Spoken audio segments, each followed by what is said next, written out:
Thank you for tuning in to another episode of Crystal Healing. I am your host, Crystal Heal. Tonight I want to talk to you guys about your internal kingdom. I entitled this gAudio, Message to the King/Queen. Your kingdom/queendom is under attack. Peep the manipulation game and refine your mental genetics. Now, I want to teach you about, or at least make you aware. Let me say that.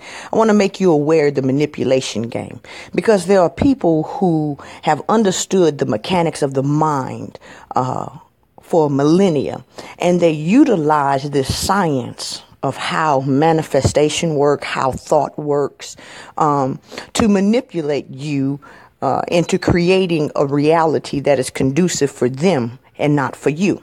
And it's something about being aware of the con man's game that disallows him or disavows him from conning you any further. And so my attempts tonight is going to be to shed some light on the situation and to show you the manipulation and also how to refine your own mental genetics, your mental family. You've heard me say that you have your own internal kingdom. You live in two worlds, the external world, but you also have your own internal kingdom. Okay. And so I want to focus on that internal kingdom, because they know that as it is in heaven, it will be done on earth. So see, they don't really try to attack you so much on earth as much as they do in your heaven, in your mind. So let's jump right into it. Let's look at this picture that I have placed before you as the representation for this gAudio. I want you to notice there's a trinity in everything. As I've said before, there's sun, moon, black hole sun. There's morning, noon, and night. There's knowledge, wisdom, and understanding. There's body, spirit, and mind. The list goes on. List goes on. So in this picture, you see we have actions, emotions, and thoughts. Actions, emotions, and thoughts. Now, I want y'all to understand that it is the children that they are after. Your mental children. What are your mental children? Those are your actions. You see, the emotions are the mother, the feminine principle, and the thoughts are the father, the creative principle. And thoughts and emotions come together and they produce actions. I want you to understand that it is the actions that they are after. They want to tailor your actions. They are after your children. Now, let me show you how they do this. You see, every action that you do has as its source, as its root, some thought paired with some emotion. You understand? See, thought is the father. Thought is pure spirit, pure energy. See, when you have a thought, it's when you put emotion behind that thought. See, the emotion is the frequency or the vibration of that energy. You understand? And so when you have a thought, you put an emotion behind it. And if the emotion is strong enough and the thought is clear enough, they come to get together to produce actions. It is the same thing as a positive coming together with negative and creating light. You see, it's the light that they want to dim. It's your actions that they want to tailor. Now, how do they do that? Well, they attack the parents. That's how they attack the parents. Because you see, if you can get to the parents, it's kind of like that Terminator shit. If you could kill John Connor's parents before John Connor is ever born, well, that takes care of John Connor, don't it? Well, see, some of your actions are like John Connor. See, some actions change the world and they don't want them to be born, so they attack the mama and the daddy. See, now let's look how they attack the fathers. Okay. And I want y'all to understand as I speak that as within, so without. So I am not only speaking about the internal kingdom, but you'll see this playing out in the carbon copy that we call the world. Okay? They attack the fathers. See, there's certain thoughts. Certain thoughts are just too dangerous in their eyes to allow you to have them. You see, certain thoughts, such as, let's take this for example, the thought that you could possibly be a god. You see, now that's a dangerous thought. That's a thought that they really didn't want that thought to get out. You see, so they will lock thoughts away. Yes, they will. They'll lock thoughts away. You see, the thoughts are always here, but you just can't get them. You understand? They have them, but you can't have them. So they'll lock certain fathers up, certain thoughts up. You understand? But look, let's just pretend the thoughts did get out, because sometimes some of these dangerous thoughts leak out some kind of way. There's WikiLeaks and all kinds of leaks where dangerous thoughts get out. And when that happens, when they see that they can't lock the thoughts away, they can't get rid of the thoughts because they're too strong, then they will attack the mother. That's right. They will try to they don't want to get rid of the mother. They just want to control the mother. You see what I'm saying? And so they try to control your emotions as it relates to certain dangerous thoughts. Like, say, for instance, I'll go back to this one. The thought that you could possibly be a god. You see, the thought is out. They know that thought is out there. And yes, it is a very dangerous thought because it produces some really sovereign actions. But they can't put the cat back in the bag, so to speak. So what do? They try to change your emotions on that thought. You see, they got you ever since you was a little child. They told you in church that to have that kind of thought is wrong. And somehow it's evil, and somehow that makes you wrong and evil. So you see, you may have had the thought that I am God, but because they got control of your emotions, the mother, the actions were never born. So I want y'all to, peace Javon, peace Maya, peace everyone that tuned in. I want y'all to understand that thoughts become things. Now, how do you refine your mental genetics? How do you refine your mental genetics? I want you to understand that it's not in the abundance of your thoughts that make you a refined person, that makes you wise. Understand? It is not in the abundance of more thoughts. It is not about quantity, people, but it is about quality. So if you want to have a more refined mental kingdom, you get yourself better thoughts. You see, they tell you, think more, think more, think more, think more. And I tell y'all time and time again, it is not about collecting more and more thoughts, because what you do is you disturb the peace of the mind. You have an overpopulation issue, and that tends to affect your daily life. You got too many thoughts in there that are conflicting and fighting, and you can't even do normal activities of daily living. So thinking more is not the way to go. If you've read the ancient scriptures and people who've taken the path of enlightenment, of wisdom before you, then you will see that they tell you not to think more, but to think less, to be still. You understand? And so by being still, you are decreasing the number of thoughts, but you are increasing the quality of those thoughts. You see, better fathers, stronger fathers for your mental kingdom. Now, it is very important in your mental kingdom that you get your emotions in check.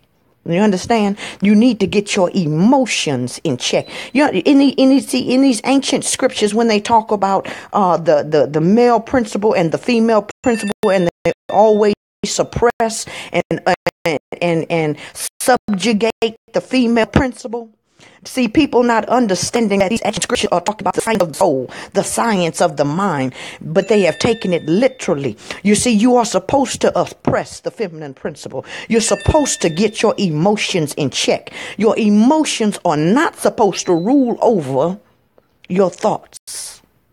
That's right. Your emotions are not supposed to rule over your thoughts. The mothers are not supposed to rule over the fathers. Understand that. Even when in the scriptures, when it talks about masters and slave, understand it's not talking about on the physical plane, masters and slave. We talking about mental magic here, mental mastery, mental science, the science of your soul. And so you need to make sure that you suppress your emotions. Get your emotions in check. Have you ever met somebody whose emotions was not in check? See, the women in their kingdom was running amok, running every damn thing. Emotions all over the place. I promise you it's not pretty. See, what we call beautiful is balanced. We love to look at a physical frame that is balanced, that is based off of phi. That's right. The eyes are about the same size. On both sides of the body, it's equal. One leg is not longer than the other. See, we call that perfection. We call it balance. And when you have not gotten your emotions in check, when you have not suppressed them, then you're not balanced. You can't let your emotions control the kingdom. Now, how do you refine your emotions? How do you refine we know how to refine our thoughts. How do you refine your emotions? Well, see, this is the thing. Every thought attracts to it an emotion. See, if you're not thinking critically, you would think that a thought produces an emotion like a mother produces a baby, but that's not so. See, every thought attracts to itself an emotion, a particular vibration. You understand? And how you refine your emotions is only allowing your emotions to be attracted to quality thoughts. That means inside of your mind, inside of your internal kingdom, they got some thoughts in there that should not have any emotion attached to it. You got some men, some fathers, aka thoughts, that you have paired with some mothers, aka emotions, that should have never got together. And you wonder why you're experiencing hell on the inside. Some thoughts need to just be sat in the corner and let them die. What kind of thoughts, Crystal? Those thoughts that are constantly attacking you. The thoughts about what you didn't do right. The thoughts about failure. The thoughts about how nobody will ever love you. Any type of thought that is destructive to your internal kingdom. You should not allow it to be paired with an emotion. Because if you allow that negative thought to be paired with an emotion, with a female, it's liable to produce an action in your life that is not necessarily a good one. You ever seen, and I always use this one because I'm going to give you an example. And I use this example a lot because it hit me hard when I heard this from a man's mouth. He told me, he liked them young girls who never had a daddy because, see, you can kind of manipulate them. And anybody that know anything about the street or about manipulation know that it's very much true.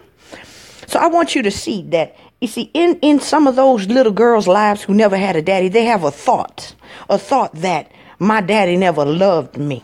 And see, they put emotion behind that thought, and it produces an action of promiscuity in their life. And so this is why choosing the emotions and thoughts to pair together is so important. See, you can have a thought that my daddy never loved me, but as long as there are no emotion behind that thought, it will never produce an action in your life.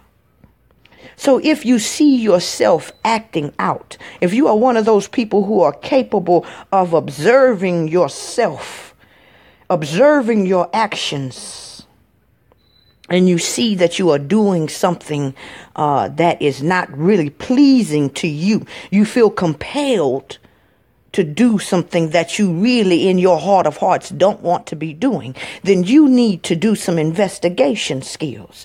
You need to do like the Terminator movie, and you need to go in your mind and find either the mother or the father of that action. Yes.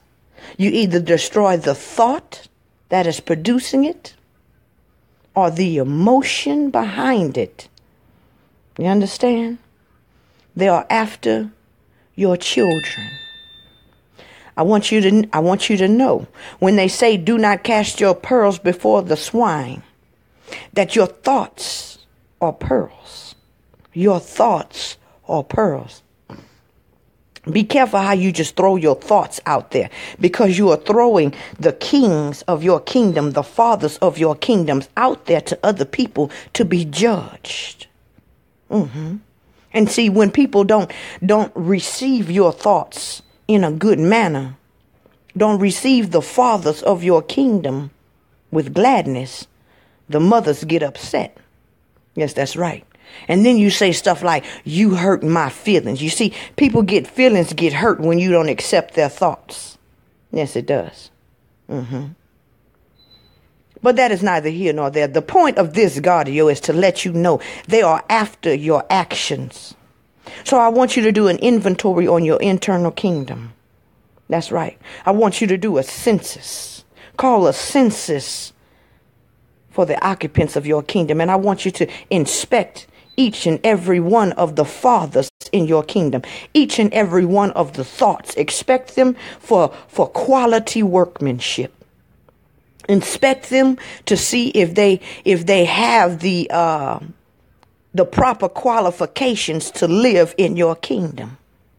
And you need to get rid of the thoughts that are no longer serving you. Because what they are going to do, they are going to create children. Children in your life. That will become an embarrassment for you.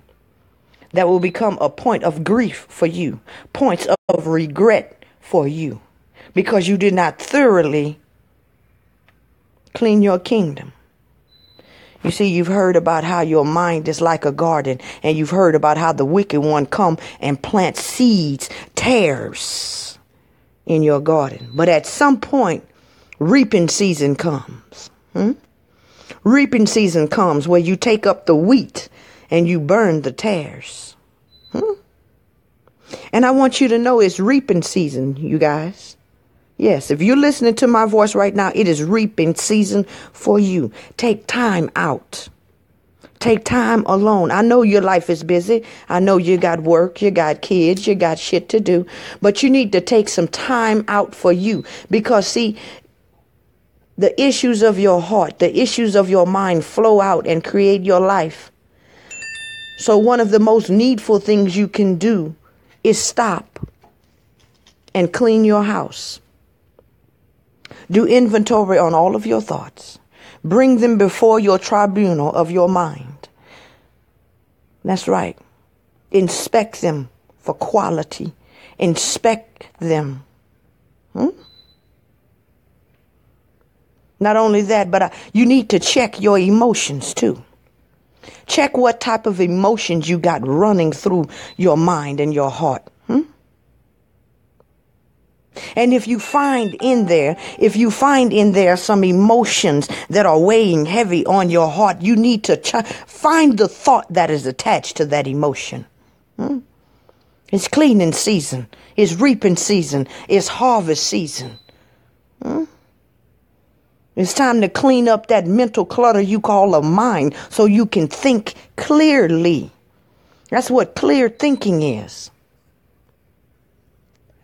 And when you have quality thoughts paired with quality emotions, you will get quality actions in your life. And the more you do that, the more refined your mental kingdom gets. And the more refined your mental kingdom gets, the more refined your physical kingdom will get, because it is done in earth just as it is in heaven.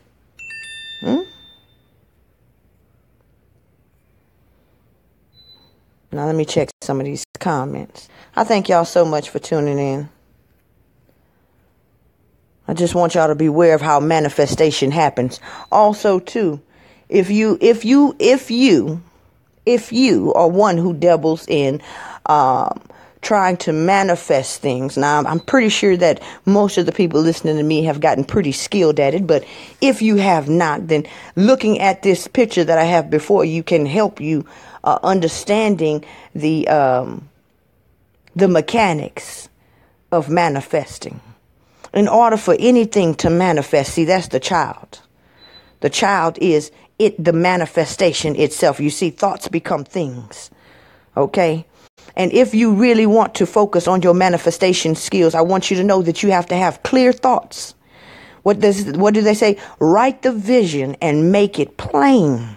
That's the thought. Okay? You have to be very clear about what it is that you want.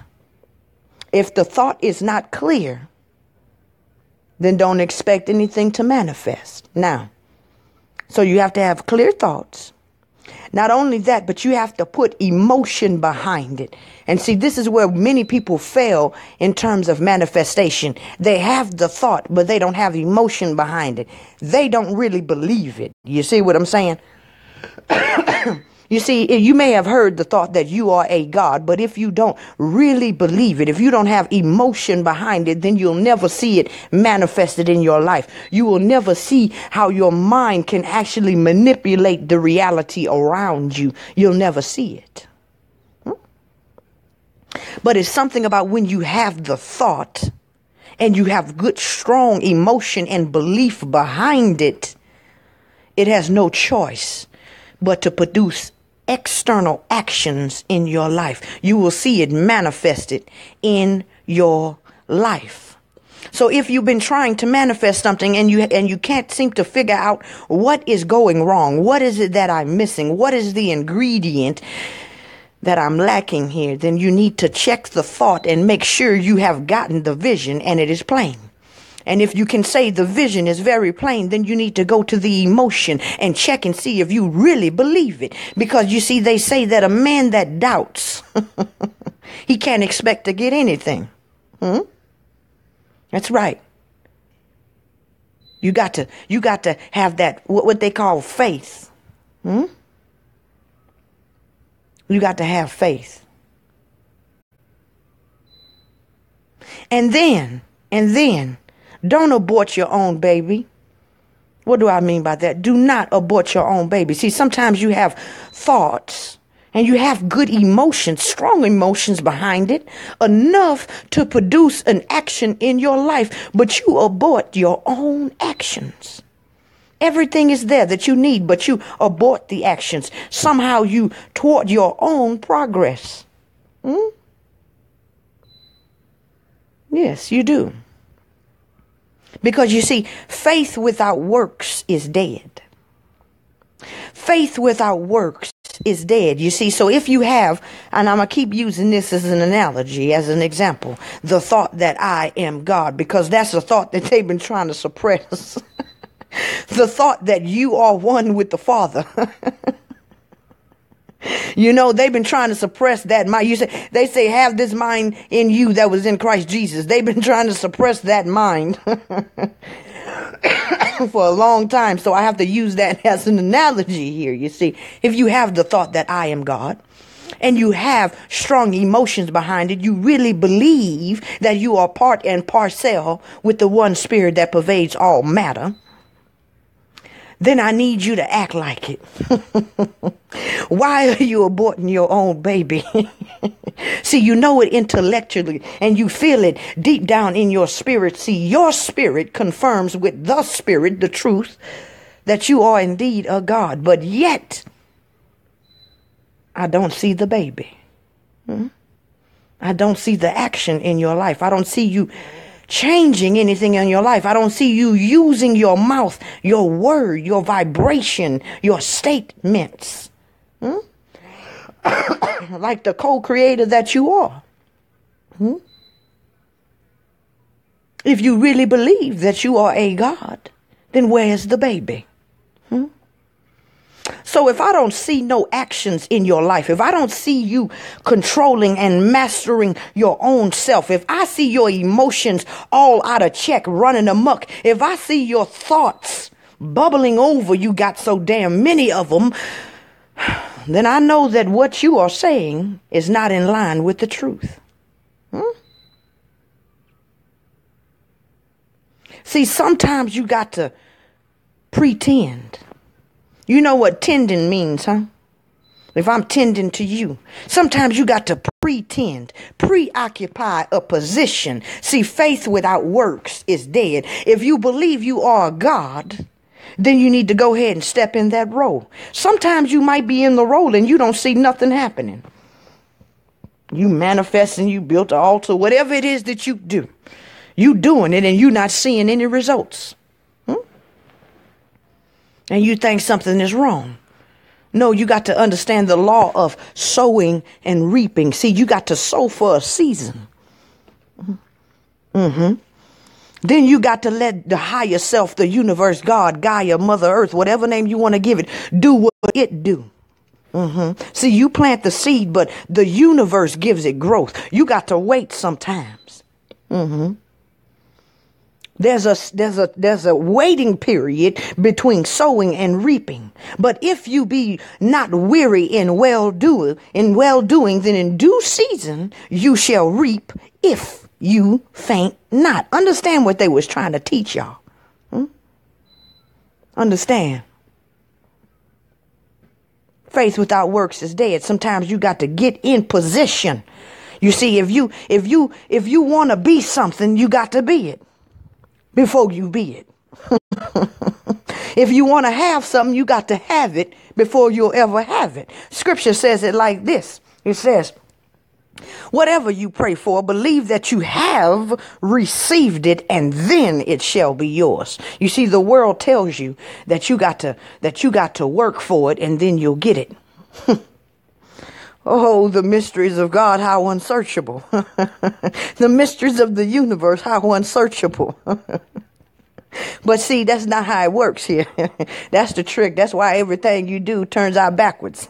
Because you're going according to the world's wisdom. But you got to throw the world's wisdom away. Because see, the real wisdom, the real truth is that you got to see it. You got to have it. And then you'll have it. You see, when you work, the universe rests. But when you rest, the universe gets to work. The world will tell you work harder. I'm telling you, don't work harder, work smarter. You understand? There's a system set up here. There's rules and regulations and mechanics. And if you can learn the mechanics of the reality that you are in, then you won't have to work hard. Don't work harder, work smarter. Let your thoughts and your emotions work for you instead of against you. See, all this time, the thoughts and emotions in your internal kingdom have been giving you hell. Have been giving you complete hell. You've been trying to run from yourself. You wonder what's wrong with the world. Everybody on drugs. They're running from their own thoughts and their own goddamn emotions. Yes, they are. They are. So you try to drink them away. You try to drown your thoughts. Either that or you get high and elevate above your thoughts and emotions like the eagle. Yes, you do.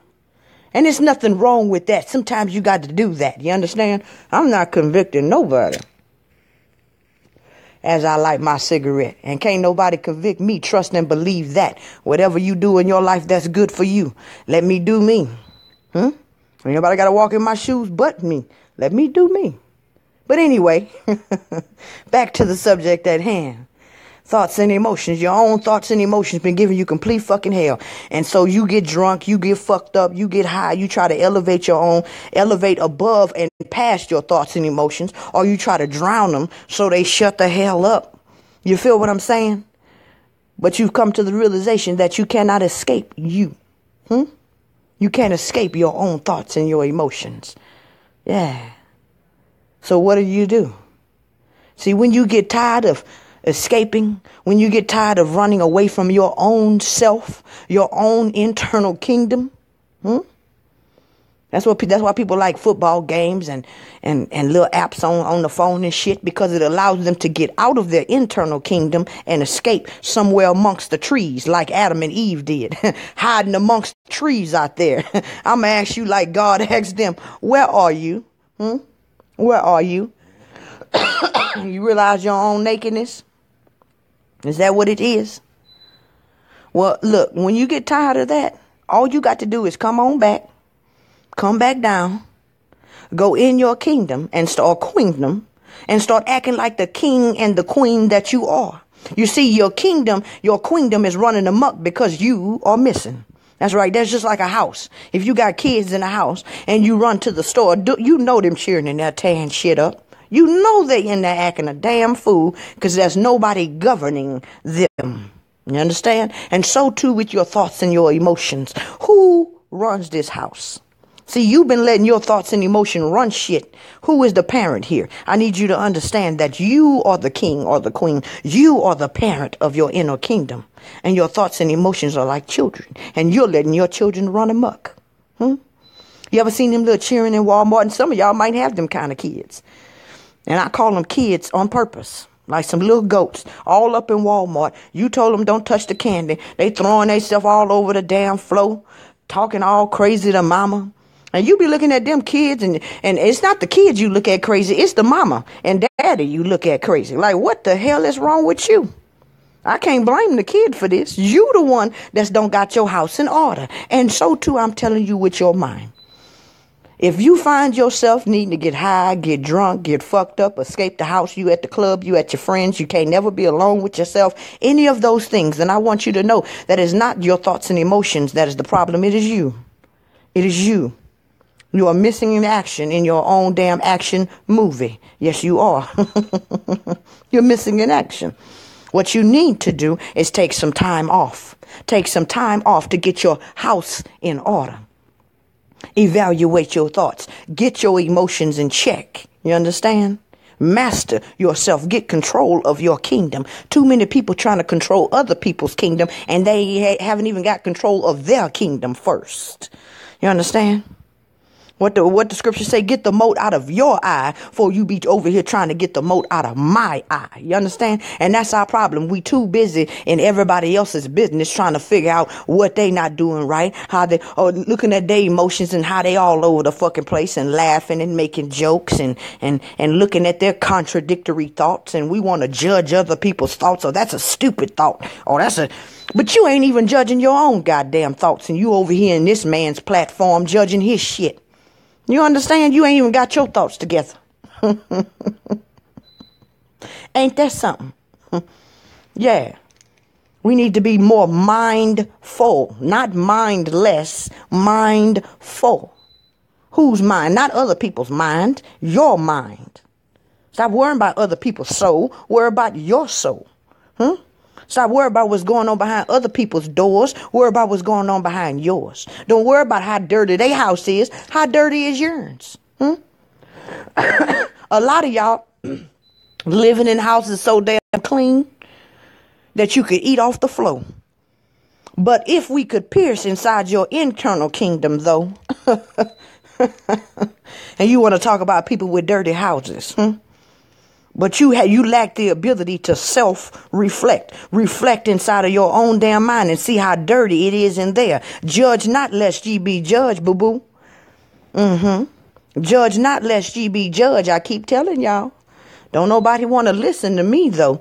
You still want to judge every damn body.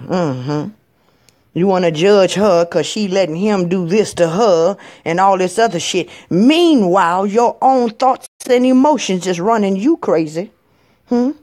But you want to talk about her and her man and what he doing. Or him and his old lady and what all his old lady doing out in the street. What is your mind doing? How many people have... Well, let me not say that. I'm going to save that. Peace, love, and light, y'all. Peace, love, and light. Let me check some of these comments. Yeah, kingdom building, y'all. We got to build our kingdoms, man. And I keep telling y'all, it's not about quantity. I'm not talking about, oh, we need polygamy to have more kids. And we don't have a shortage of kids, okay? And I'm talking about the external kingdom now, in the melanated community. Polygamy is good and shit, or whatever, if that's what you want to do. But we don't have a shortage of kids. So when we talk about kingdom building, I want you to understand, we do not need more little children running around here. What we need, though, is quality children. That's right, quality. Not quantity. And the same thing is true in your internal kingdom. You don't need more thoughts. You don't need more actions. You don't need more emotions. But what you do need is quality thoughts, quality emotions that will produce some quality actions. And that's how you improve your internal genetics, your mental genetics. A bunch of disabled fathers, crippled ass thoughts. Is not what you need. You need strong thoughts. Yeah, that's right. Thoughts that stand up against attack. Yeah. Maya, peace, sis. Javon, peace. Kimberly Brooks Halls, peace, Empress. Steve Green, peace, reflection. Bernadette says, yes, the Father thought protects. Exactly. And some of y'all got a lot of thoughts in there that's giving y'all hell, and you need to give them eviction notices. That's right, eviction notices. You know, they say it takes, 30 days to get rid of a habit? Well, you tell your thoughts, in 30 days, I'm getting rid of your ass. You understand? And you need to give them an eviction notice. Some thoughts just got to go. They're not serving you. They are tearing up your kingdom. They are taunting your other good thoughts. You see, some thoughts that are in there are just contradictory and opposing to good thoughts. See, you may have a thought that says, I got a purpose in life. But there may be another thought there that says life is meaningless and you have no fucking purpose. You see what I'm saying? So one thought is warring against the other one, and you wonder why there's unrest in your soul. Look in there and check out the wars that's going on. And you need to pick a side. That's right. Pick which side. Because you have all authority invested in you to destroy whichever thoughts that are in your kingdom that are not conducive to the growth, the health, the wealth, and the joy of the occupants of your kingdom. You live in two worlds, people. You just don't live in this outside world. If you just lived in the outside world, things would probably be okay. Because it's most of the time not anybody or anyone or anything in the outside world that is creating a hell for you. Most of the time, it's the occupants of your internal world that is creating the hell for you. So it seems to me that it would be wise to take some of your focus off of the external world and do a little checkup. A reality checkup on your internal world. Because see, you could change locations in the external world, but your internal world goes with you everywhere. Everywhere. Yes. Terry Brown says, time to eat. That's right, Terry. Eat up, baby. Eat up. Marcella, peace. Hey, Ryan, peace, reflection. Stephanie Gonzalez says, this is good. Thank you, Steph. Darrell, peace, Darrell. Mind over matter. That's right, Ryan. Mind over matter. You see, we got all these catchphrases, and we don't realize, we don't perceive that there's light, there's gold, there's wisdom in all of these catchphrases. But we say them, they've become so mundane to us. We've become complacent with the familiarity of them that we don't realize the power that is resident in them. But if you can look beyond your regular mundane eyes and just tap into it, you can get some juice. You can get that juice out of all kinds of little sayings. Yes, you can. Darrell says, I am trying to have faith. Darrell, you got to, bruh, look, it's not easy. People think it's easy, but they got monks and shit that spend years practicing this. But like Timothy say, Darrell, and I know you gonna understand what I'm saying, you've got to stir up your faith. Not nobody else. Nobody else can't do that for you. It say you got to stir up your faith. What does that mean? That means whatever vision that you, whatever thought or father or vision that you have for your life, you have got to do things that produce the emotion and the belief behind it. What does that mean? That means you got to listen to music that feeds that thought. You got to be in places that feed that thought. You've got to be around people that feed that thought. You understand? Until it gets so big till you can't do nothing but acknowledge it as true. You understand? And so stir up your faith, Darrell. Do what you got to do for you. Don't nobody know you better than you. You know what it takes to make you tick. And sometimes you got to get smart on yourself. You got to be manipulative on yourself. When you find yourself getting depressed and getting down, you go ahead and hurry up and get yourself somewhere by someone or with some music or something that's going to draw you out of there. Because see, it's something about our depression. Sometimes we become friends with our depression. We get functional in our dysfunction until when we are out of it, normal doesn't seem normal anymore.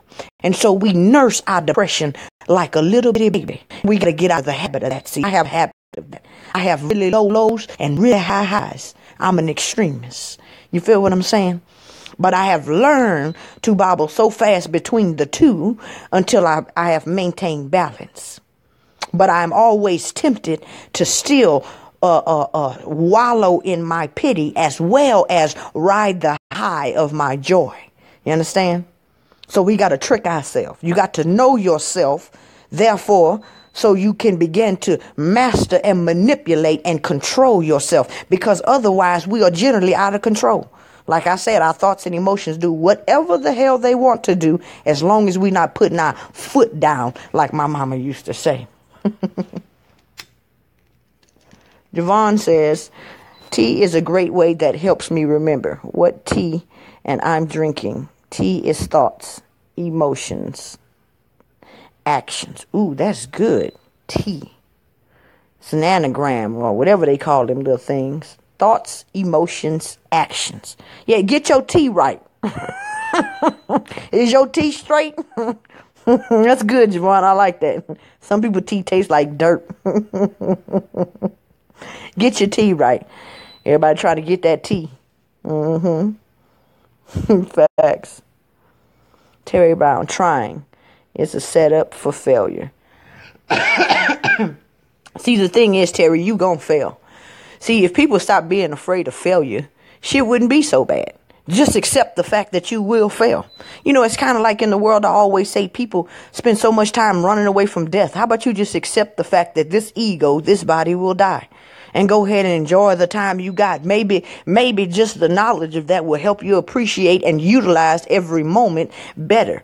And so when you come to the acceptance of failure, then you have no choice but to succeed. It's like I always say, people think that if you want light, you got to go to the light. No. When you want light, you got to go to the darkness. When you want to get up, you better get down. You see, and if you want to succeed, you better fail. Because success is but failure done so many times.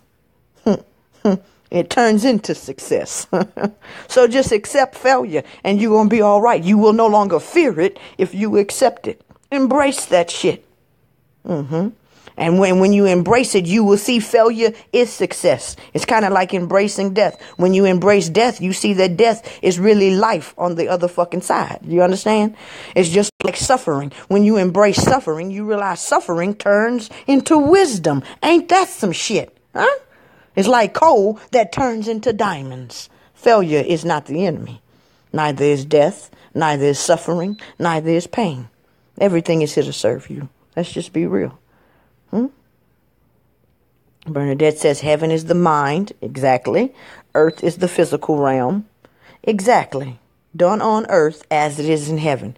Exactly, Bernadette. Exactly. Sabron Tony, peace. Peace, inner man. Sabron says, body of Christ in Jesus' name. Amen. Exactly. We got to understand what was being taught to us in the scriptures. It's all about the science of the mind, how to manifest in your reality. You know, there's the saying that to him who has not, even what he has will be taken from him. That is teaching you the fact that whatever you say you do not have, that's a thought. If you really believe it, you put an emotion behind it, and the action will be whatever the shit's going to get taken from your life. You feel what I'm saying?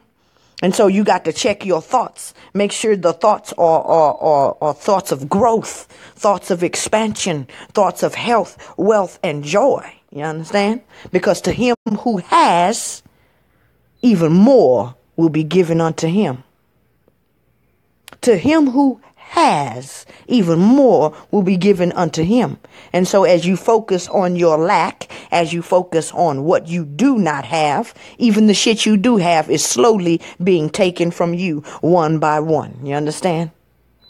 Exactly. So it behooves us to get quality thoughts, to refine the DNA of our mind, to refine our internal genetics, and begin to have quality thoughts that serve you and your kingdom. And you will have even more. Yes. Terry say it's bright in here. The juice triangle. And Joe Royale, Rob Dix, peace. Peace. Yes, y'all, we gotta begin to become conscious builders, conscious mental masons, and begin to build your internal kingdom to your likings. The time of letting your kingdom control you is over. The time of letting your kingdom run in autopilot, your thoughts and emotions, is over. The time of allowing people or entities to plant thoughts in your mind unawares is over. It's time for you to sit on your throne and monitor everything that goes in and out of your kingdom. You need guards at your gates. That's your eyes, your ears. That's right. Any way in. Any way in. And women, you need a guard at that gate down there too. Because don't think that the DNA that is within and the genetic codes and makeup and algorithms and shit inside of semen is not getting inside of your body. It's getting absorbed within your body and is becoming part of your kingdom. Look it up. You can't make it up. So you need a guard at that gate too. Any entrance into your kingdom, your mouth, your eyes, everything. Because it's all information here. You see? And we need to become better stewards of our internal kingdom. You see, store up your treasures in heaven is what the scriptures say. It's not so much about what you got on the outside, because anybody that's been living long enough knows that your environment has less to do with your happiness than your internal happiness. You could be in the best environment in the world, but if you got hell on the inside, you're living in hell. I don't care where you go. If you got hell on the inside, you're living in hell. But the beauty is it works the other way also. If you can figure out how to create a heaven within you, then you can be in the most impoverished environment. You can be in the most hostile environment and still be in heaven at the same time and have peace, the peace that passes understanding. So store up for yourself treasures in heaven where the moth cannot get in, where the rust cannot get in, where thieves and robbers cannot get in and steal from you. Can't nobody get into your internal kingdom unless you allow them in. Which brings me to another thought. Y'all, if y'all want to do hypnotism and shit like that, be careful, because you allowing someone into your internal kingdom, into the blueprint of who you are, for them to start rearranging shit. So you better be sure that you can trust whoever is just roaming around in your mind before you allow them to do so. Just a little disclaimer right there. Yeah. But anyway, I want us to become better stewards of our internal kingdom, because I want you to understand how your internal kingdom plays an even bigger part on how you perceive your reality than you actually know. You know, they say people don't judge you as you are, they judge you as they are. And so too with the world. We don't judge the world as it really is. We judge the world as we are. So if you can change if you can change your frequency, your vibration, then you will view the world with that lens. Huh? And so I want you to focus on that, because that is the source. All things outside are resources or carbon copies. You see, this is a carbon world. It's a carbon copy of your internals. This is why your impressions are so important. You see, that's what thoughts are impressions. Your impression is so important. You ever tried to write something on one of them carbon copy papers? And if you didn't write your sentence, if you didn't press down hard enough when you looked at the carbon copy, it didn't transfer over onto the carbon copy. Your impression wasn't hard enough on the paper. Well, see, when you want something to manifest in your life, you make sure that you give it a deep and hard impression in your mind. That's what a template is. And your mind is like a template. And the world external to you is a carbon copy 666. But do you know that the original resides within you? So if you can get your internal kingdom together, then the carbon copy will be together. You see, we don't go inside the mirror and try to fix our hair from inside the image on the mirror. No, you have to go to the source. And so, too, when you try to fix your life by doing shit on the outside, by getting a new job and changing your environment, changing your location, I mean, those things are good and all, but the source resides within you. So you would do well to change your thoughts and to change your emotions. And when you change those, then the actions they produce will change. And you will be said to be a new man or a new woman. And your power as a God, is the power to choose your thoughts and the power to choose the emotions that you attach to those thoughts. That's your power as a God. Not to control other people. Not to try to kill other people's thoughts. Thou shalt not kill. It's not your job to go in other people's kingdom and judge their thoughts and their emotions. To kill their thoughts and kill their emotions. It's not your job. Let them do that. You have enough thoughts that you need to evaluate that'll keep you busy for a lifetime or two.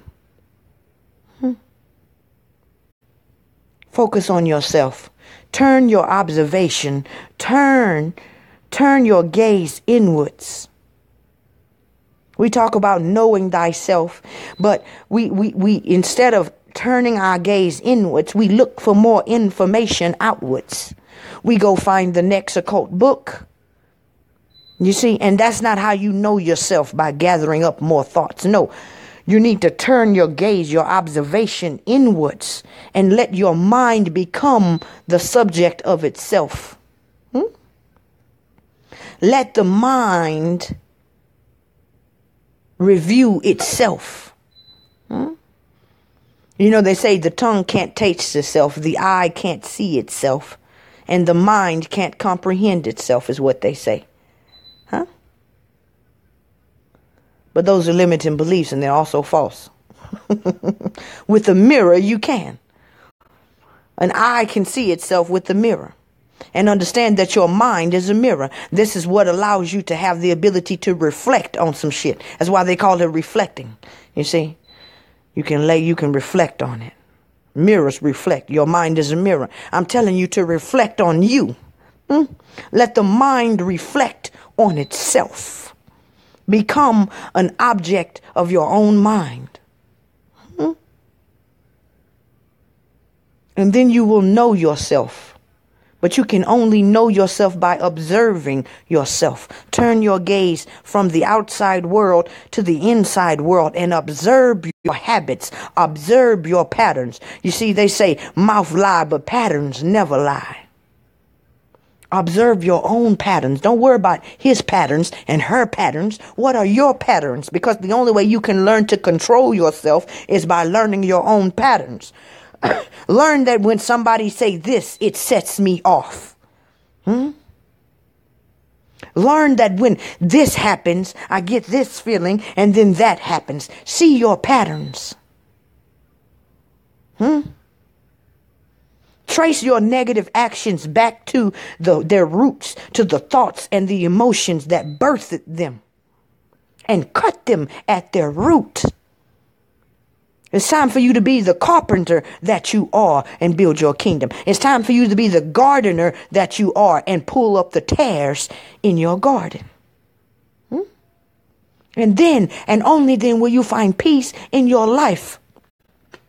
A lot of people believe that if I just go to school and finish school, then I'll be happy. If I get a job and get better money, then I'll be happy. Once these kids get grown and get out of my house, then I'll be happy. Once I retire, then I'll be happy. And everybody that says things like that finds out that once those things are accomplished, they're still not happy. Why? Because happiness can only come from within. Happiness can only come from within. So why wait for your happiness? Good things come to those who wait, but better things come to those who don't. Get to pruning your garden. Get your plow. Get your gardening gloves on. Yes. Get out there. Get out there. Because if you truly love yourself, you will do what is best for you. And you will give yourself the best. And since your internal kingdom is the kingdom that you carry around with you 24 hours a day, 7 days a week, if you truly love yourself, then prune your garden. Clean your kingdom. Put out some eviction notices. Repair your emotions with better thoughts. That's right. Love you. Spend time on you. Take time out. You're worth it. You are important. You do have a purpose, but you can never get to that purpose as long as your mind is cluttered. You got to think clear. You have to be precise and focused if you are going to accomplish anything worth accomplishing. And sometimes less is more. And in the realm of the mind, less is more. Your mind is like a pond or a ocean, but let's go with the pond. It's easier for the mind to grasp. Your mind is like a pond. See, peace is when the pond is still. You got all of these extra ass thoughts being thrown in the pond of your mind, causing waves to ripple through, and the peace and the stillness of the water is being disturbed. And therefore, your ability to reflect clearly is being disturbed. You understand? The reflection in the water is always good when the water is still. When you put pebbles in the water while trying to look at your face in it, then your face become all wobbly and squabbly, and the reflection is not good. So too with your mind. It is important to find peace for your mind, so that like a pond, it can be still and you can get clear reflections and have clear thoughts. Peace is priceless, but it's going to cost you. I'm going to say that again. Peace is priceless, but it's going to cost you. The scriptures say you got to labor for that rest. Don't that sound like a contradiction? Laboring for rest? No, you got to labor for that rest. What does that mean? You got to get out in your garden. You got to pull up the weeds. You got to get in your kingdom. You got to start handing out eviction notices. You might have to actually drag some thoughts out of your mind by force if you have to. You got to be willing to get your hands dirty first. And then once you pulled up the weeds, once you done evicted all of the thoughts that are no longer serving your kingdom, but destroying it, then you can rest. You got to labor for that rest. I told y'all, if you want light, you got to go through the dark. If you want rest, you better start laboring. You better start laboring. And indeed, it is a work. Mental work is more challenging than physical work. Physical work is easy. Mental work is hard. This is why the more mental work you have to do, the more you get, quote unquote, paid. Right? You wonder why? Because mental work is hard work. Don't never let them tell you that is not. It requires solitude and isolation and focus. Some shit that we don't have anymore. They piled us up so close. Our neighbor, we so close to each other that you is swimming in your neighbor's aura, in your neighbor's energy field, and don't even realize it. But you see, in order to get your house in order, sometimes you got to separate. You got to come from among them. So that you only dealing with your energies. Your energies is plenty enough to deal with, but they got us packed like sardines. We so close to our neighbors till we swimming in each other's energy fields. You see what I'm saying? Isolation sometimes is necessary. Now, that's not to say that some of y'all don't have such powerful wills and such powerful auras and such powerful spirits and thoughts and emotions that you can't accomplish the work right there amongst other people. I know a lot of y'all can. I did. But it is much easier when you have isolated yourself from other people's energy fields. That way you only have your energy to deal with. That's right. Bernadette says, yes, ma'am, the conscious impressed the subconscious. Exactly. It's all about impressions. Carbon copies. We got to understand this shit. But you know, I have faith in y'all. I have faith, strong faith in y'all, because simply for the fact that you're here listening to this right now. You know, we draw everything to us like a magnet. Not just like a magnet, but you are a magnet. Literally. That's exactly what you are. Everything that you see that is manifested before you is manifested simply by the phenomenon of electromagnetism. And so you are indeed a magnet. And so therefore you have drawn this gAudio to you because you apparently have been stepping in your godhood, but something has been going wrong in terms of your ability to manifest, your ability to make changes in your life. Somehow you find yourself still being assailed and attacked in your mental world, causing you pain in your physical world. And so you found yourself here. You found yourself here. Stephanie, peace, Stephanie. Yeah, so it's letting you know what you need to do. You need to get your house in order. You need to become the king that you say you are, the queen that you say you are, and the God that you say you are. You are the absolute God of your internal kingdom. And I want you to understand that when they say you go to heaven when you die, heaven is within you. That's your internal kingdom. So it would behoove you right now, as you are the God of it and not the subject of it, because later you'll be living in it. Right now you are creating it and controlling it. You understand? So while you are creating and controlling it, I want you to be aware. Wake the fuck up, like they say. Become a conscious controller, a conscious builder. See, you're like a God that was asleep. Now you can wake up and begin to clean your kingdom so that when you arrive in there, it'll be just to your likings. But if you continue to close your eyes to the truth, that your internals are creating your next world now, that your heaven is within you and you are creating it as a co-creator. If you turn a blind eye to that fact, then you may find yourself dwelling in a kingdom that is running amok. If you think the kingdom is giving you hell now, wait till you actually live in it as a citizen. Yeah. Bernadette says, electric is the masculine, the magnetic is the feminine, electromagnetism. Exactly, Bernadette. Just like this picture I have before you. You see, and I'm going to get a little bit deeper here. So this is for my deep mystics, my occultics. You yourself reside within the mind of God. Now, we should all know who and what God is, so I shouldn't have to say that. But if there's any baby listening, we'll just keep it at that. You are a thought in the mind of God. That's right. And see, your body is a thought. Your spirit is the emotion.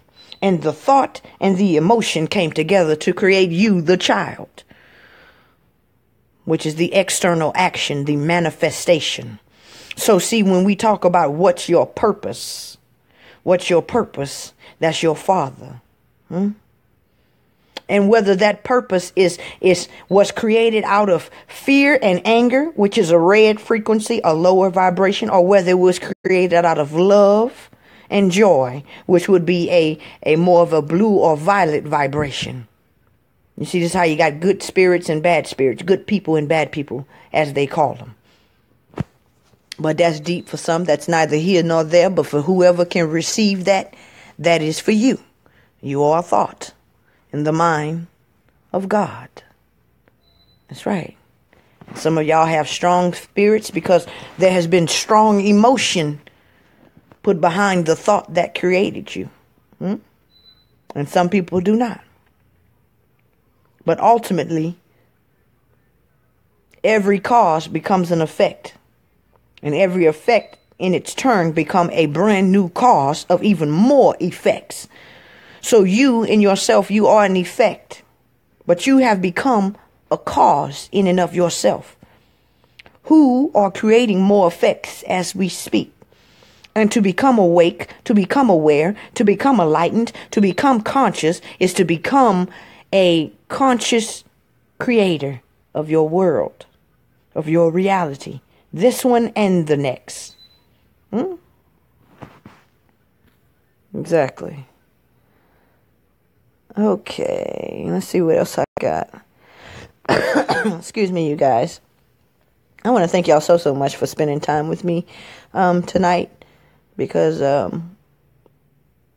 I really enjoyed talking to you guys, and I really had to put this out because, you know, I put this picture out as it's just a photo on my timeline, but when I looked at it, I just had this urge to do a gAudio on it, and just to let you know that they're after your child, they're after your children. You hear about in even within scripture, you hear about there was always after the child, after the children. They was chasing baby Jesus, and I want you to understand what the child represents. The child represents the actions.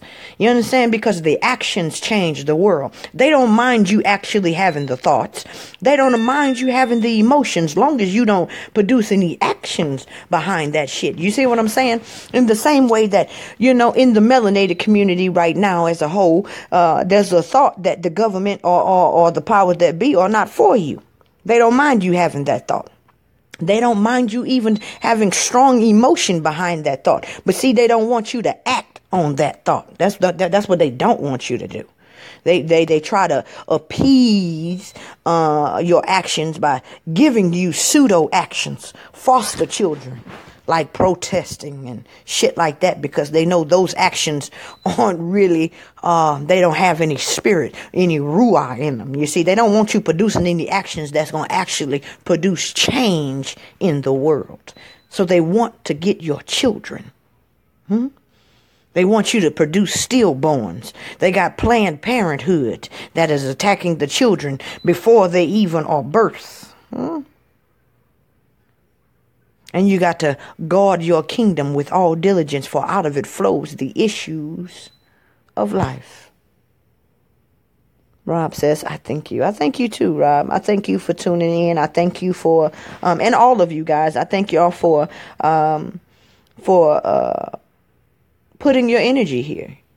Putting your energy here and helping this to be what it is, because we are all creating this gAudio with our energy. I'm not just drinking from my energy. I'm not just speaking from my information field. I'm speaking from the accumulation of all of our information fields. So I thank you all for tuning in. Thank you, Gregory James. Thank y'all so much for the affirmations. Again, and I'm going to just say this, my idea is not to tell you what to think, but to just get you to thinking, get you to changing what you generally have as your perspective and seeing from other perspectives, seeing the map, the science, the structure, and how it all works, so that you can begin to utilize it in your life, because indeed it is a true science. It is a very true science, so true that all of the scriptures are based upon it, regardless of what you may have been told the scriptures are talking about. It's all teaching you about yourself and how to operate your very own mind. And so once you've read the operator's manual, and once you've really practiced your craft, your art, then you can master your own mind, manipulate your own mind, because everything you see is a projection of your mind, regardless of whether you believe it or not. You have never actually had contact with the world in and of itself. What you're having contact with is a representation of the world. You receive digital input, digital information through your skin, your eyes, your nose, blah, blah, blah. And your organs, like I said, your eyes and ears, they translate that over into sound and smell and sight and the whole world, basically. And so this is how, in my world, I see all the different colors of the rainbow. But in the world of a person who is colorblind, they don't see all of those colors. Does that mean all of those colors don't exist because they don't see them? No, that's not what it means. It just means that you don't actually have contact with the real world. You have contact with the representation that your mind has created of the real world. And if your mind has not unfolded itself to translate color, then you're not going to have color in your world. Grasp that. So your mind indeed creates your world. And so you can, just like some people don't translate color into their world, you cannot translate death. You cannot translate hunger. You cannot translate whatever the hell you don't want in your kingdom, in your world. Understand the power that you have. Yeah. Gregory James says, how does astrology relate to the Bible? Well, Gregory James, astrology, the Bible is basically, let's put it this way. The Bible is written off of astrology. The Bible is astrology. Like, say, for instance, Jacob, who was later named Israel, who is the patron of the entire Bible, had 12 sons. Reuben, Dan, Gad, and all these 12 different sons. Well, if you look at the attributes of the 12 sons of Israel, or the 12 tribes of Israel, their attributes correspond to the 12 zodiac signs. Okay. Also, if you look at the journeyings of Jesus, you will also see that it corresponds to the journeyings of the sun through the different zodiac signs. Jesus said, in my Father's house, there are many mansions.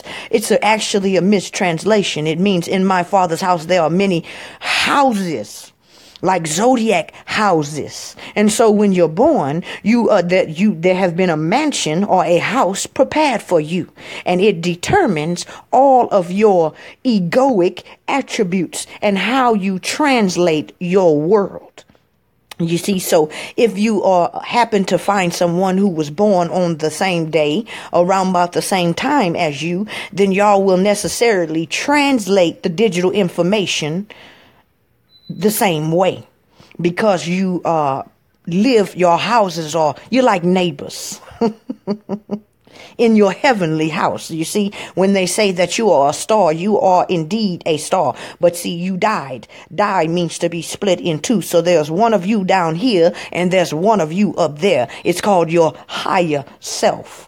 And so what happens in the atonement is, or the at one-ment, and that's what the Bible's teaching you, is to teaching you how to become one with your higher self again, so you can say like Jesus, me and my Father are one. You understand? It's teaching you how to reconnect with the star that you are. The star that when you look up and you look out into the sky, you are not looking up and out into something foreign from yourself. You are actually looking up and out at yourself. Literally.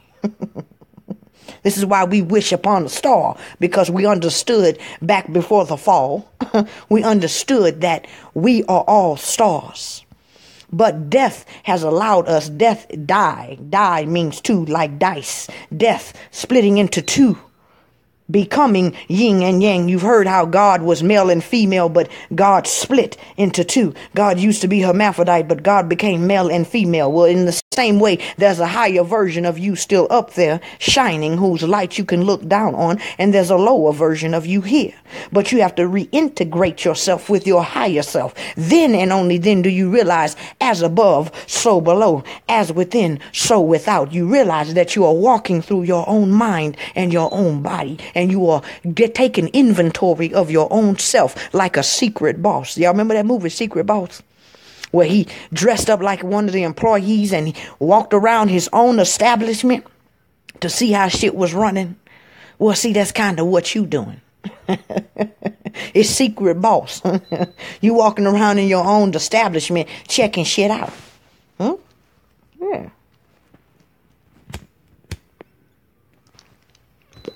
So anyway, yeah, so that's what the Bible, and this is why astrology works. But, you know, I don't want y'all to get too trapped up in the astrology charts to be the end all to be all, because I want you to know that there's a such thing as transcending the ego. So if you are dealing with a being who has transcended their ego, the astrology chart will not help you into understanding them whatsoever. The astrology chart only works for those who are unconscious and who have not learned how to exert their will over and above the influence of the higher self. Let's just be real. Let's just be real. This is how you be a co-creator. Because when you have the at one-ment, when you reintegrate back into the other part of yourself, then there is no higher and lower self anymore at that point. There's just self. You understand?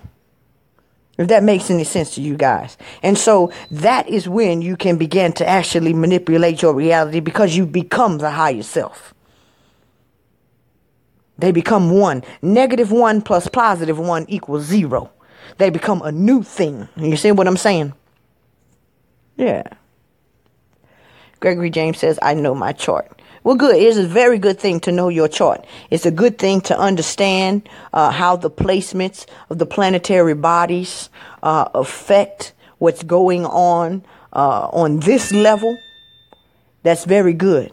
But I want people to understand that you don't have to be subjected and under the dominion of your astrology chart.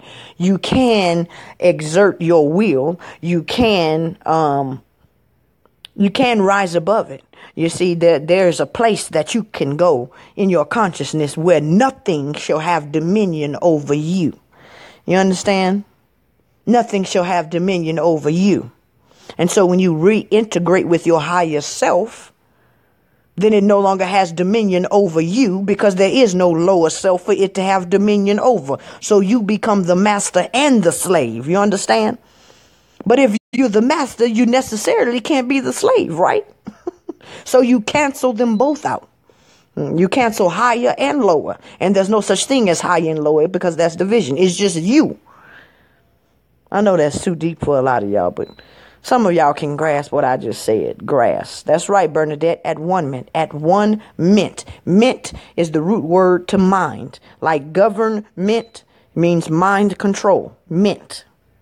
And so at one mint means at one in your mind. You see, lower and higher come together and they cancel each other out, and you're reintegrated. You have reappeared in heaven, like they say.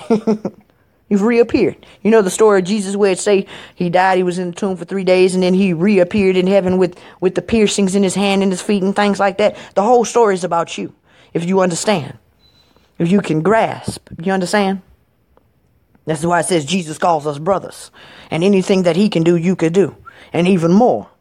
Because we're on the same, that's the good news. That's the gospel. You are a child of God and you can do all of these things. You can reascend. You can reconnect back to your higher self. Reintegrate. Your negative and your positive can come back together. See, you died. Die is to be split off into two.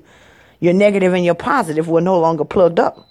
But if you can plug back in, tune back in to your higher self, then that means you put positive and negative back together. You have no choice but to get life and light. Facts. Grasp what I just said now. It's a science, y'all. It's a science. It's all about, somebody put that in one of the comment sections of my other gAudio, in the book of Thomas. Read the book of Thomas. You'll see. Read the book of Thomas. It's about coming together, separating, coming together, separating. There's somewhere in one of those scriptures, I've read so many ancient scriptures, I can't remember what I read it from. But one of those ancient scriptures basically said that God separated herself, because it's really mother, father. God is both, or none, if you want to look at it that way. God, who is you, separated from itself, so lower and higher, separated from itself for the sake of coming back together. It is the joy of sex for the sake of having orgasm, which is death. Because when the higher self comes together and the lower self comes together, there is no more consciousness of a separation between higher and lower.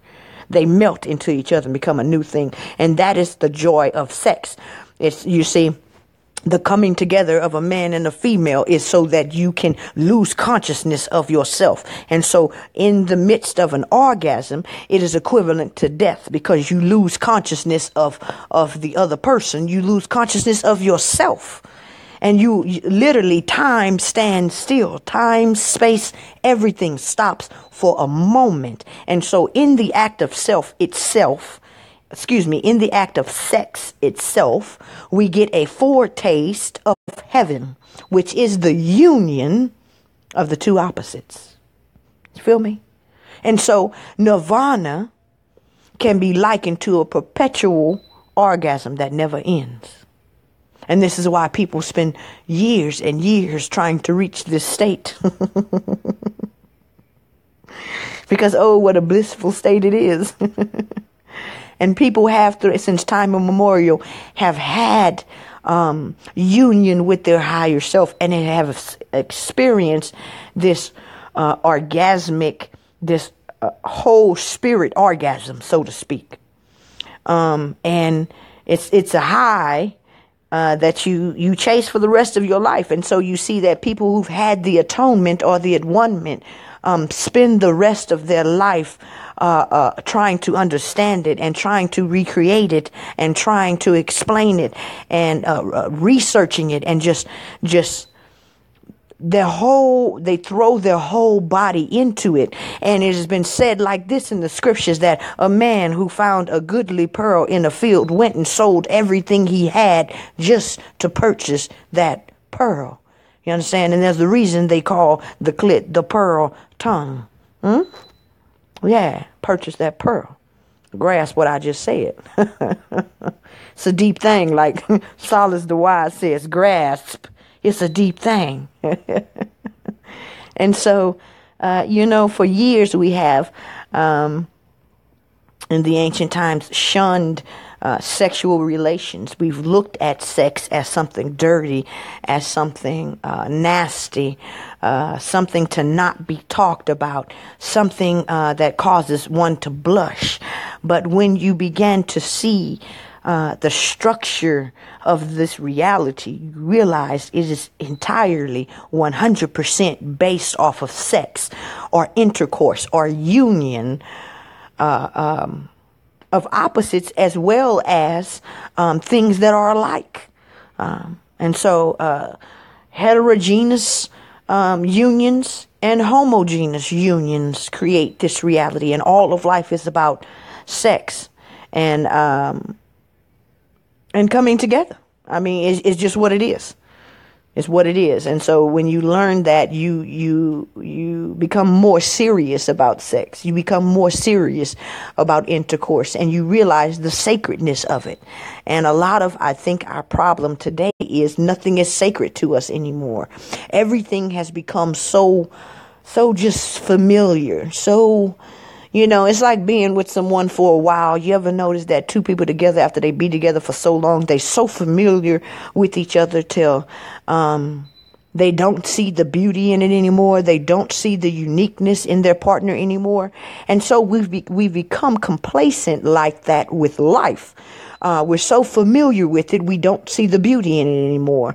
Nothing, and I mean nothing in today's time, is sacred. And in all reality, everything really is sacred to those who have eyes to see and ears to hear. And so try to see your life as sacred. Try to see the act of eating, perceive it as sacred, because it is. The act of eating is sacred. You are taking into yourself information. The act of sex is sacred. You are taking into yourself information. You are becoming one with another being. That's why they say, in the scripture, it talks about something about basically sexual immorality. All kinds of immorality and sin is bad and shit. But they say sexual immorality harms your very soul, is what it says. And the reason it says that is because you are mixing your energy fields with somebody else's energy fields. And so you are building a bridge between that person and you. And if you're not careful, you don't know what's in their kingdom. And what's in their kingdom, now, I'm not talking about bodily fluids. I'm talking about energy now. This could happen without, even if there is no technical exchange of bodily fluids. Just by you being in that state of mind with that person, you have built a rainbow bridge from their energy field to yours. And if they have parasites and if they have parasites and leeches, spiritual vampires in their energy field, then you have just opened a doorway through sex, through union, for them to attach to you. It's just like in the physical realm that your husband's debt or your wife's debt is your debt. You feel what I'm saying? And so when you have union with other people, you take on their debt. And so we must begin to look at sex as sacred and begin to choose partners wisely. Women begin to see your yoni, your secret spot, your sweet spot, your honey pot, as a sacred cave in which a man can come and worship. You are the temple where the gifts and the offerings are left. That's right.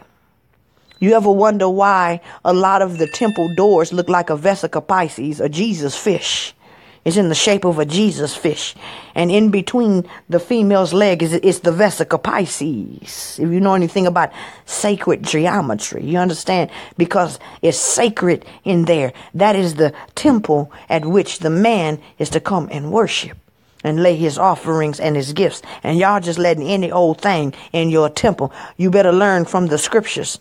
You see, because in the scriptures, you just couldn't pick up the ark of the covenant any kind of way. Couldn't know anybody just come handle the ark of the covenant any kind of way. You liable not to make it out of there. You understand? And so women understand that you have the ark of the covenant in between your legs. Excuse me if this may sound vulgar to some of y'all. I'm just being real. And stop letting people just handle your shit any kind of way. Can't just anybody lift the lid and see what's in your ark. Yes. That's right. The portal, Bernadette. Exactly.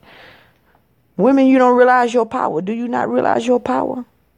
Do you not realize your power? Just like I said, you can have all the thoughts in you in the world, but if you don't have any emotion behind those thoughts, they will never manifest into actions. And so you can have all the fathers you want in the world, but as long as you don't have any emotions, a woman behind those fathers, ain't gonna be no children. Woman, realize that you are the portal, that it is your presence that allows certain genetics to be manifested in this realm. You can bar out a whole genetic pool. Yes, you can. If all the women got together and say, none of us is having children with that motherfucker, his genes die, his house, his kingdom die right there. There's power. That's power. They say women don't rule the world. The hell they don't. The hell they don't. Now, I know a lot of you men not going to want to hear this shit, but it's facts. It's facts. If every woman decided to kill every baby that came through her stomach, there will be no more motherfucking world. That is power. Yes, it is. The gateway, Bernadette.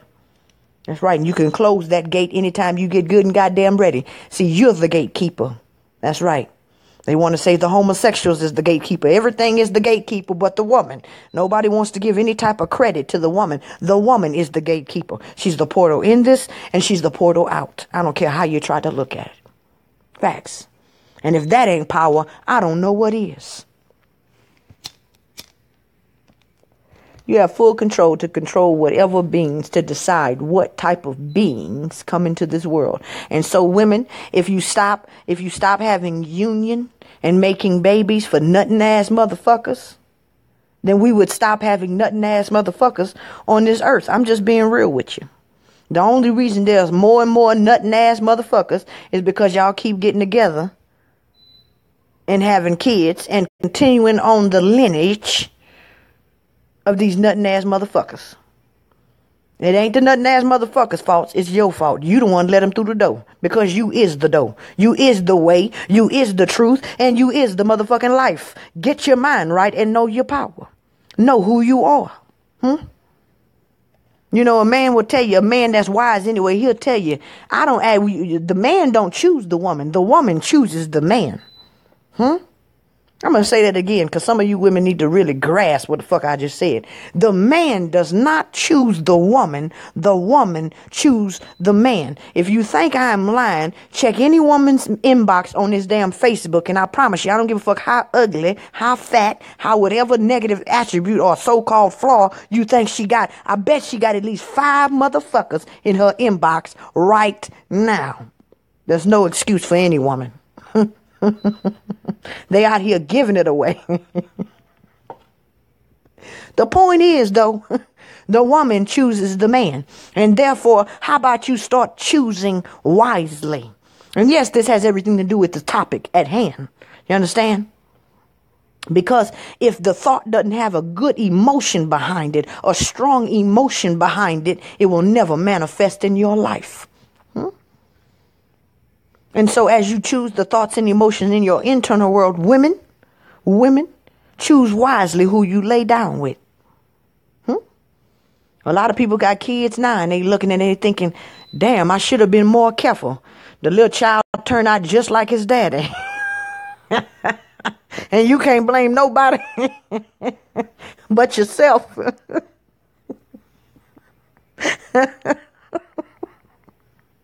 Because you the one chose him. So now you got to live with the consequences of your choices. See, if you wouldn't have been sleeping with somebody that was hard-headed, then you wouldn't have to deal with this hard-headed ass child for 18 years and even more. Because when they grown, they even more problem than when they was children. That's right. Your child got this negative ass attitude all the time towards you. But see, you didn't think about the fact that you didn't actually take time to get to know their daddy and figure out that he's mostly vibing on a red vibration, that he mostly negative all the fucking goddamn time. You didn't spend enough time with him before you laid with him and you had a baby. Now you got to deal with this negative ass child muddying up your energy field for God knows how long. Because you didn't choose wisely. Yeah, you got to choose. That's your power. Internally and externally. We have choice. Men, same thing go for you. Stop laying down with these nutting ass women. Because they put genetics in here too. They have everything to do with quality children. A quality mother makes a quality child. You understand? So stop laying down with nutting women. Don't just lay down with it because it has a hole. Be more careful. And then you wonder why you got problems with your baby mama. You want to see your kid, but she playing all these fucking games, using your children as pawns and shit. What, did you not choose wisely? You ain't mind laying down with an immature little childish ass woman until she got pregnant, and now you got to deal with her in order to see your child. You creating problems for yourself, not choosing wisely. We can improve the genetics of the planet just by choosing who we lay with better. Not only that, but you see, sex is one of or intercourse, union is one of the most powerful forces on this planet. We are almost compelled to it. That's why they use it for advertisement. That's why they use it for everything. But you see, that's why I say when you get to know it, you can use it yourself. Instead of it being used against you as it is now, you can start to use it for your benefit. That's right, that sexual energy, sexual drive. And so women and men alike, improve your standards. And people will improve their behavior. If you stop sleeping with people, if you stop sharing your soul, if you stop sharing your body, yourself with people who are unworthy, who don't have mastery of self, who do not facilitate wisdom in their life, who do not have control of their emotions, then you will encourage people to be better people. Half of the time, people don't behave how they really would behave. They behave how they think you want them to behave so they can get some of your cookies. You understand? People don't dress how they really want to dress. They dress how they think will get them some cookies. If you know what I mean by cookies. You understand? They get a good job, not because they really want more money, but it get them more cookies. They drive nice cars because the nice cars will get them more cookies. They learn how to speak and which words to use when and where in order to get more cookies. You'd be surprised what people do for more cookies. So all I'm saying is you need to tailor. You decide the cost of your cookies. And if everybody brought the price up of the cookies, then people would be better quality people. Because the sex drive, the force, the passion is an energy. And that energy can be used to gas and drive change. If we can learn how to manipulate that force, learn how to manipulate our passion and desire for union with another. Yeah. Government shit do it all the time. People do it all the time. You just got to learn to use those same forces for your benefits. Gregory James say, okay, babe, lighten up. I'm light. I'm light as a feather, Gregory. I'm just saying, if we become aware, you see, we've been just doing stuff unaware. We've been, you just got to be more conscious, man. And that's what consciousness is about. They think consciousness is about all this other extra shit, diet and hair. And those are formidable and very important aspects of being conscious. But conscious means to be aware.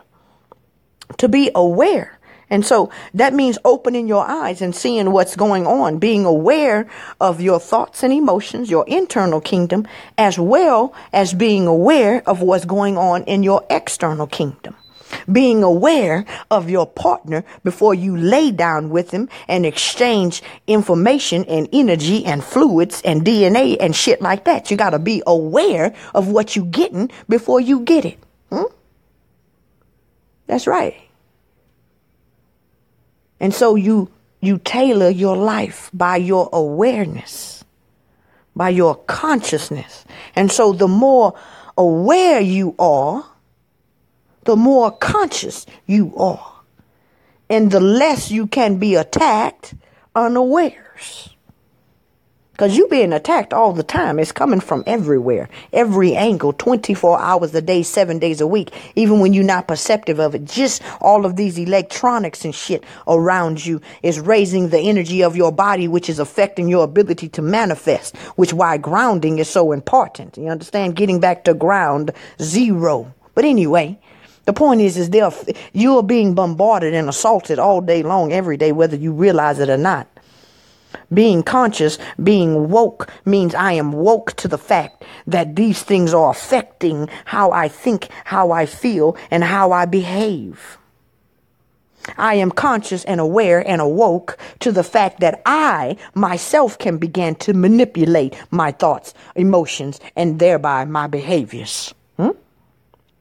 I am conscious, aware, and awake to the fact that I can limit some of their external influence and add more of my internal influence to change the course of my life. That's what conscious means. To be aware, to be awake, to be at the wheel with your hands on it. You're no longer saying, Jesus, take the wheel. You're saying, Jesus, I got the wheel. I've learned everything I needed to learn. I've buried my cross. I've carried it. And I can take the wheel now. I'm no longer a minor, a child. I don't need someone to drive for me. You can give me the keys to the kingdom or the car now. I have become a grown man. See, when I was a child, I spake as a child. I thought as a child. I act like a child. But I have become a grown man, a grown woman, a king, a queen, a God. And therefore, Jesus don't have to take my will. Nobody else does. I can take my own will. I can control my own thoughts and my own emotions. They are no longer rulers in my kingdom. I have sat on my throne. And now I am ruling my kingdom. I am driving my car. That's what conscious and aware means. Facts. Gregory James says you right, though. Well, you know, sometimes I'm right, sometimes I'm wrong. It's all a matter of perspective. Gregory, I keep my shit fluid. I don't get too I don't really care about what people judge, how people judge my thoughts. That's why I try to make sure I have good, strong thoughts that can take a hit. You understand? That could take a blow, because I don't want no weak ass thoughts that just, you know, crumble at the first attack. My thoughts are strong enough for me to put them out there on Front Street and let them be judged, and they stand. And if somebody, you know, attack my thoughts or dislike my thoughts, they are strong enough to take that shit. You know what I mean? My thoughts take it and they keep on moving. They like water off the back. You know that shit where they shrug, they little brush the shoulder, like shake the haters off. That's what my thoughts do. My thoughts are very strong. I got good quality thoughts. I don't have many. My quantity is low, but the quality of my thoughts are unmatched. And when all else fails, you know what I mean? You could say, people can feel how they want about my thoughts. I'm just sharing them with the folks. You feel me? So I'm not always right. And I'm okay with that. I'm okay with being a walking contradiction. And it's a beautiful thing when you learn to be okay with that. You know, I'm not always loving. No, I'm not. I'm not always hateful either. I'm not always happy. And I'm not always sad. Sometimes I have happiness and sadness residing within me at the same damn time. Sometimes. And I'm okay with that. Sometimes I have hate and love residing within me at the same time. And I've learned to be okay with that. You feel me? And so, you know, I always think it's a good thing to learn to be comfortable in your contradiction, the contradiction that is you. Because you are made up of two different worlds. You're made up of yin and yang put together. And so you have to learn to have yin in you and yang in you without them fighting. Instead of having them fight within you because they're opposites. How about they dance? How about they make love? You see what I'm saying? And so when you get to the place where you can be a contradiction, where you know that there are contradictions within you, but you can have them coexist without fighting. You can have them coexist without trying to annihilate each other. Then you can find peace. When you can say, I am a loving person, but I will fuck you up if I have to. And realize that even though that may seem contradictory, is not, then you can find peace. When you can say, I'm an honest person, but if it comes between life and death, I will lie to your ass if I have to, and be at peace with that, then you can have some peace. When you can tell yourself that I am the most beautiful thing that was ever created, but at the same time understand that you ain't shit, then you could have peace that passes understanding. When you realize that you are the meaning of all life, you are the point and the purpose of all life, but at the same time realize that all of this shit means nothing, then you'll be well-rounded. When you can understand that you exist, but truly grasp that nothing actually exists at all. When you see that you are everything, but yet you are no thing at the same time, this is where your power is.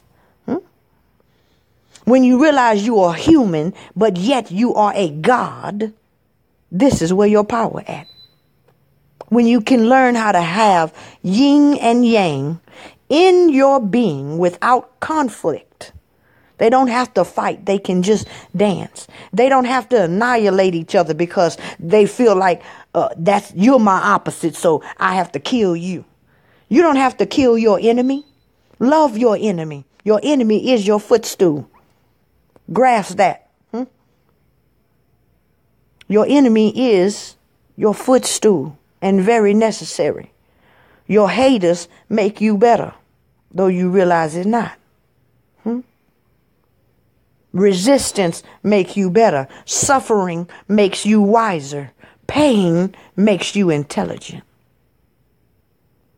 It does. See, we like to give credit to good things, but we don't like to give credit to anything what we call negative. We don't give credit to suffering for all the wisdom that it brought us. No, we don't. No. We want to praise our good attribute, but we want to hide our flaws back in a dark room somewhere. We want to put our flaws in the closet. But that's because you don't realize how your flaws elevate you. Your flaws make you unique and special and different, just like a fingerprint. And so you don't embrace them. You don't embrace your suffering, even though you learn obedience by the things that you suffer. You want to think on your good relationships. You don't want to think on your bad ones, though. You don't give credit for them and the lessons that they taught you, though. You want to talk about the good people in your life, but you don't want to talk about your haters and how they drive you to be a better person. How they make you love yourself because nobody else will. Yeah. Be balanced, people. Don't just accept what you call good. Accept the bad, too. Because really, and in actuality, it's all good. It's all good. I done went off on another tangent. Y'all know how I do. But anyway, I'm going to go ahead and get off this thing. I love you guys so much. Thank y'all so much for tuning in and, like I say, mixing your energy in with mine to creating this beautiful gAudio. I hope that this was eye-opening or at least mind-expanding, that everybody got something from this gAudio that you can take back into your life, internal or external life, and began to make some changes and began to be the king, the queen, the god, and the goddesses that you truly are, and reclaim your birthright over your kingdom. And I want y'all to know that I love y'all. Take time out of your life for you, to get you together, because it is out of your abundance that you give, not out of your lack. You got to take care of yourself first before you can take care of anything else outside of your life. So take time for you and get your house and your kingdom in order, because you cannot escape yourself. So today, decide to make a heaven for yourself, and all will be well with you. Thank y'all for tuning in, and y'all have a wonderful night.